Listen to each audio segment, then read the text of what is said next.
बहुत समय पहले पहाड़ियों के बीच बसे एक छोटे से गांव में अजीबोगरीब घटनाएं होने लगी।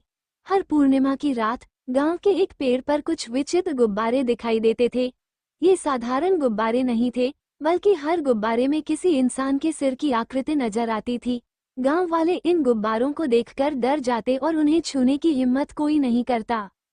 गांव के बुजुर्ग कहते थे कि यह एक प्राचीन श्राप है जो गांव की ही एक महिला से जुड़ा हुआ है।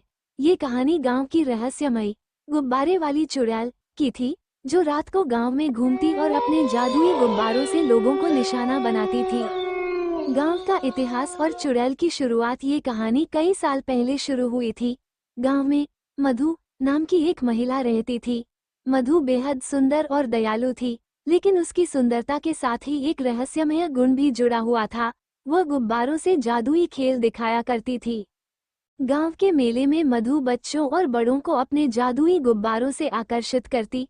उसके गुब्बारे हवा में तैरते, आकार बदलते और कभी-कभी बोलते भी। बच्चे उसकी कला से बेहद खुश रहते, लेकिन गांव के कुछ लोग उससे जलते थे। एक दिन गांव में एक बच्चा अचानक गायब हो गया। उसकी मां ने रोते हुए कहा, मेरा बच्चा मधु के जादुई गुब्बारों के पीछे भागा था।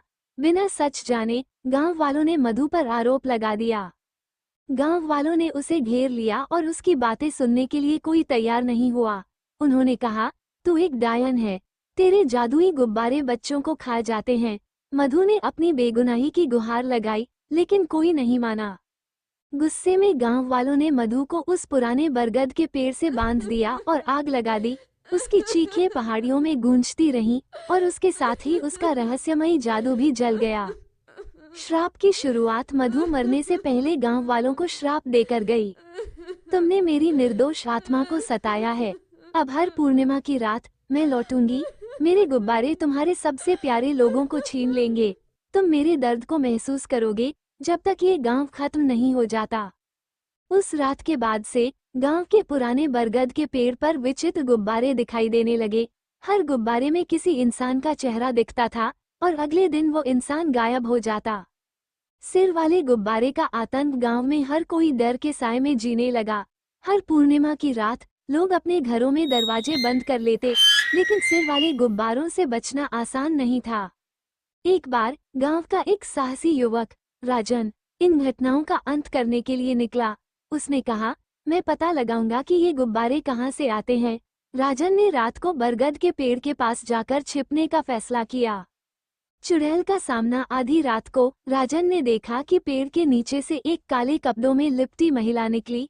उसकी आंखें आग की तरह जल रही थीं और उसके हाथ में गुब्बारे थे। ये गुब्बारे हवा में तैर रहे थे और उनमें इंसानी सिर की आकृतियां थीं। महिला ने राजन की ओर देखा और कहा, तुमने मेरी शांति भंग की है। अब तुम भी मेरे गुब्बारे का हिस्सा बनोगे। राजन ने डरते हुए पूछा, तुम कौन हो? महिला ने जवाब दिया, मैं मधु हूँ, वही जिसे इस गांव ने जलाया था। मैं अपने इंसाफ के लिए लौटी हूँ। राजन का संघर्ष। राजन ने अपनी पूरी ताकत लगाई और कहा, मैं तुम्हारी मदद करना चाहता हूँ। अगर तुम निर्दोष थी तो हम तुम्हारे लिए न्याय लाएंगे। चुड़ैल कुछ देर के लिए रुकी। उसकी लाल आंखों में आंसू झलकने लगे। उसने कहा, अगर तुम सच में मेरी मदद करना चाहते हो तो मेरा सच गांव वालों के सामने लाओ।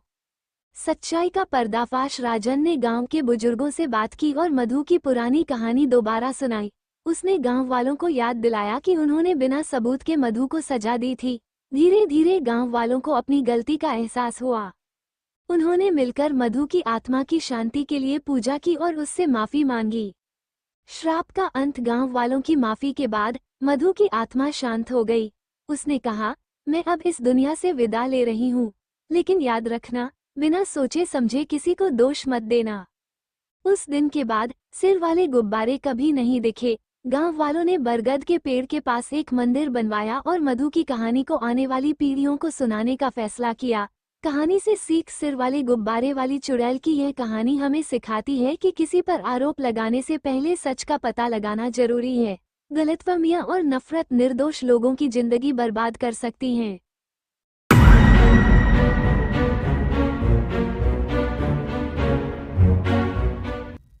मेहुल एक इम्पोर्टेंट कॉल रिसीव करने के लिए ऑफिस रूम से बाहर जाता है। कॉल रिसीव करने के बाद मेहुल जब ऑफिस रूम में आता है तो देखता है कैबिन के ऊपर रखा इम्पोर्टेंट फाइल मिसिंग हो जाता है। थोड़ी देर फाइल ढूंढने के बाद मेहुल को एम्प्लॉइज के ऊपर शक हो जाता है। ऑफिस में टोटल 3 एम्प्लॉइज थे। मेहुल तीनों को सस्पेक्ट करते हुए इन्वेस्टिगेशन शुरू कर देता है।